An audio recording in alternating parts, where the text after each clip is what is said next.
¿Alguna vez te has preguntado cómo el imperio más poderoso de la historia, el Imperio Romano, llegó a su fin? Durante siglos, Roma dominó el mundo conocido, construyendo ciudades, caminos y un sistema legal que todavía nos influye hoy. Pero de repente, todo se vino abajo. La historia tradicional nos cuenta que fueron los bárbaros, hordas salvajes del norte, quienes derribaron este coloso. ¿Pero es esa toda la verdad?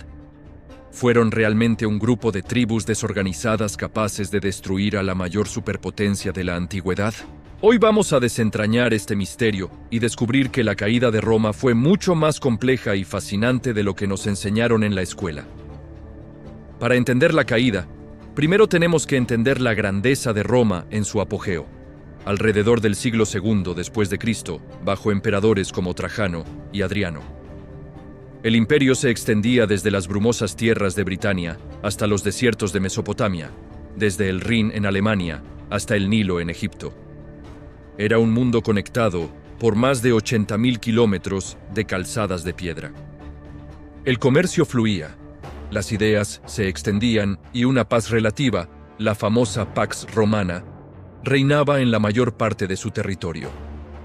Las legiones romanas eran la fuerza militar más disciplinada y temida del planeta. Parecía que nada ni nadie podría desafiar su poder. Pero bajo esta brillante superficie, las semillas de la destrucción ya habían sido plantadas y estaban empezando a germinar. El término bárbaro viene del griego, y los romanos lo adoptaron para referirse a cualquiera que no hablara latín o griego y viviera fuera de las fronteras del imperio. No era un solo pueblo, sino un mosaico de tribus. Godos, vándalos, francos, alamanes, sajones y muchos más. Durante mucho tiempo, la relación entre Roma y estos pueblos fue una mezcla de conflicto y cooperación. Muchos bárbaros servían en el ejército romano como mercenarios. Otros comerciaban con el imperio, e incluso algunos eran acogidos dentro de las fronteras como agricultores. La frontera no era un muro infranqueable, sino una zona porosa de intercambio cultural y económico.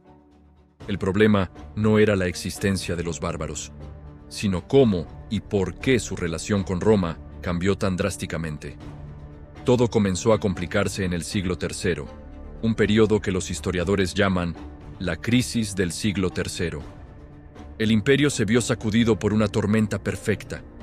Guerras civiles constantes con hasta 20 emperadores asesinados o depuestos en solo 50 años. Una economía en caída libre debido a la inflación galopante y la interrupción del comercio. Y plagas que diezmaron a la población. El imperio, que antes parecía invencible, ahora se veía vulnerable. Las fronteras se debilitaron.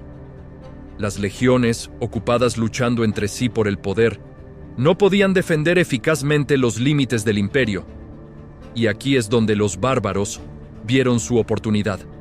Empezaron a realizar incursiones cada vez más audaces y profundas en territorio romano. No tanto con la intención de conquistar, sino de saquear riquezas en un imperio que se desmoronaba. A finales del siglo IV, un nuevo actor entró en escena y lo cambió todo: los hunos. Este pueblo nómada, proveniente de las estepas de Asia Central, era un ejército montado temible y brutal. Su avance hacia el oeste provocó un efecto dominó. Empujaron a otras tribus, como los godos, a buscar refugio dentro del Imperio Romano. En el año 376, una enorme multitud de godos, hombres, mujeres y niños, se presentó en la orilla del Danubio pidiendo asilo. El emperador Valente, pensando que podría usarlos como soldados y agricultores, les permitió cruzar.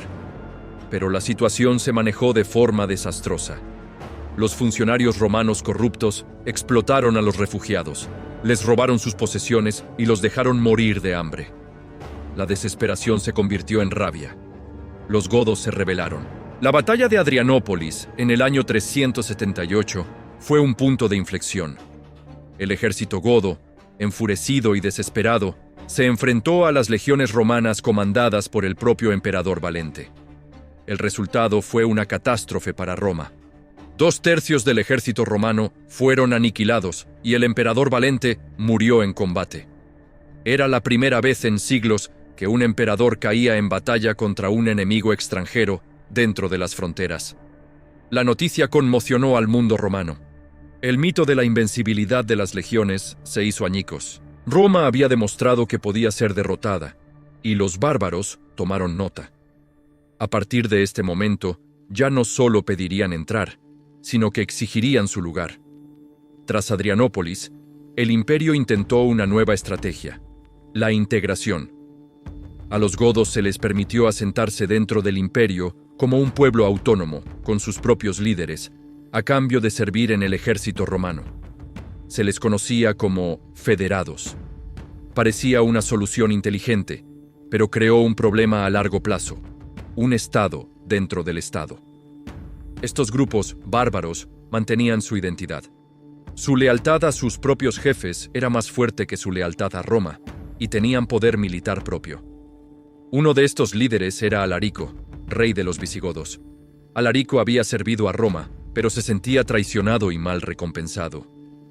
Quería un cargo importante, tierras para su gente y reconocimiento. Cuando sus demandas fueron ignoradas, hizo lo impensable.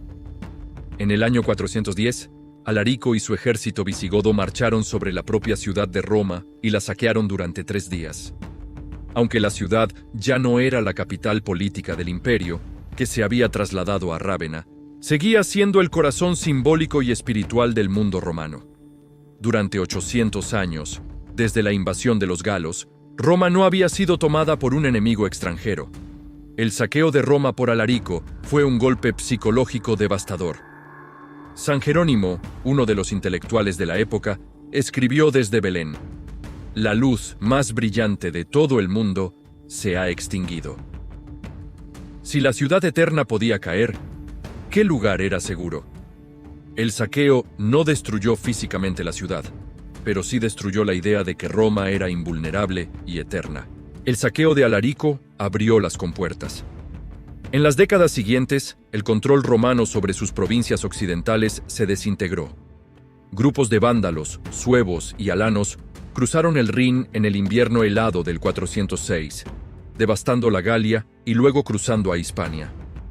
Más tarde, los vándalos, bajo su astuto rey Genserico, cruzaron a África del Norte, la provincia que era el granero de Roma, y la conquistaron. En el año 455, los vándalos de Genserico llegaron incluso a saquear Roma por segunda vez, de una forma mucho más sistemática y destructiva que la de Alarico. El imperio en Occidente se estaba desmembrando.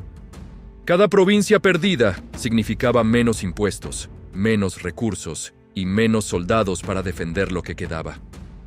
Era una espiral de muerte.